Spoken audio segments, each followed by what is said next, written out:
घोष गणेश चौथ व्रत कथा के अनुसार एक समय रावण ने स्वर्ग के सभी देवताओं को जीत लिया। वह संध्या करते हुए बाली को पीछे से जाकर पकड़ लिया। वानर राज बाली रावण को अपनी बगल काख में दबाकर किष्किंधा नगरी ले आए और अपने पुत्र अंगद को खेलने के लिए खिलौने दे दिया। अंगद रावण को खिलौने समझकर रस्सी से बांधकर इधर उधर घुमाते थे।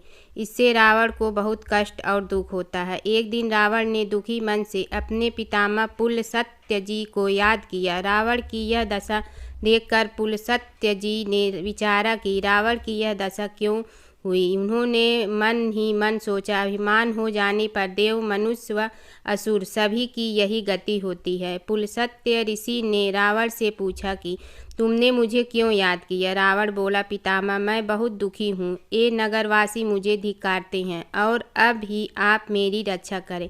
रावण की बात सुनकर पुलस्त्य जी बोले, रावण तुम डरो नहीं, तुम इस बंधन से जल्द ही मुक्त हो जाओगे।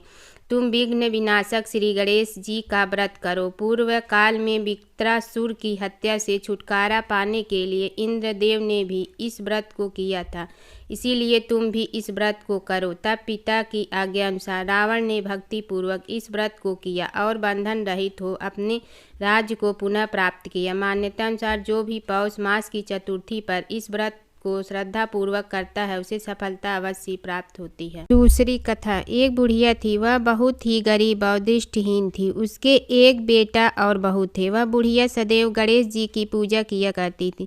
एक दिन गणेश जी प्रकट होकर उस बुढ़िया से बोले, बुढ़िया माँ तू जो चाहे सो मांग ले। बुढ़िया बोली, मुझसे तो मांगना नहीं आता, कैसे और क्या मांगूं। तब गणेश जी बोले, अपने बहू बेटे से पूछ कर मांग ले। तब बुढ़िया ने अपने बेटे से कहा, गणेश जी कहते हैं तू कुछ मांग ले, बता मैं क्या मांगूं। पुत्र ने कहा, माँ तू धन मांग ले। बहू से पूछा तो बहू ने कहा, नाती मांग ले। तब बुढ़िया ने सोचा कि ये तो अपने अपने मतलब की बात कह रहे हैं। अतः उस बुढ़िया ने पड़ोसियों से पूछा तो उन्होंने कहा, बुढ़िया तू तो थोड़े दिन जिएगी, क्यों तू धन मांगे और क्यों नाती मांगे। तू तो अपनी आंखों की रोशनी मांग ले, जिससे तेरी जिंदगी आराम से कट जाए। इस पर बुढ़िया बोली, यदि आप प्रसन्न है तो मुझे 9 करोड़ की माया दे, निरोगी काया दे, अमर सुहाग दे, आंखों की रोशनी दे, नाती दे, पोता दे और सब परिवार को सुख दे और अंत में मोक्ष दे। यह सुनकर तब गणेश जी बोले, बुढ़िया माँ तुमने तो हमें ठग लिया।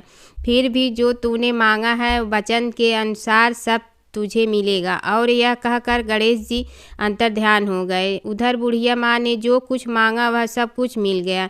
हे गणेश जी महाराज, जैसे तुमने उस बुढ़िया माँ को सब कुछ दिया वैसे ही सबको देना। एक बार भगवान गणेश बाल रूप में चुटकी भर चावल और चम्मच में दूध लेकर पृथ्वी लोक में निकले। वे सबको अपनी खीर बनाने को कहे जा रहे थे, लेकिन सबने उनकी बात पर ध्यान नहीं दिया। इसी दौरान एक गरीब बुढ़िया उनकी खीर बनाने के लिए तैयार हो गई और उसने चूल्हे पर एक भिगोना रख दिया। इस पर गणेश जी ने घर का सब से बड़ा बर्तन चूल्हे पर चढ़ाने को कहा। बुढ़िया ने बाल लीला समझते हुए घर का बड़ा भगोना उस पर चढ़ा दिया। गणेश जी के दिए चावल और दूध बढ़ गए और पूरा भगोना उससे भर गया। इसी बीच गणेश जी वहाँ से चले गए और बोले, अम्मा जब खीर बन जाए तो बुला लेना। पीछे से बुढ़िया के बेटे की बहू ने भी चुपके से एक कटोरा खीर खाने के एक कटोरा खीर छिपा दी। अब जब खीर तैयार हो गई तो बुढ़िया माई ने आवाज़ लगाई, आजा रे गणेश खीर खा ले। बोली, आजा रे गणेशिया खीर खा ले। तभी गणेश जी वहाँ पहुँच गए और बोले कि मैं तो खीर पहले ही खा लिया।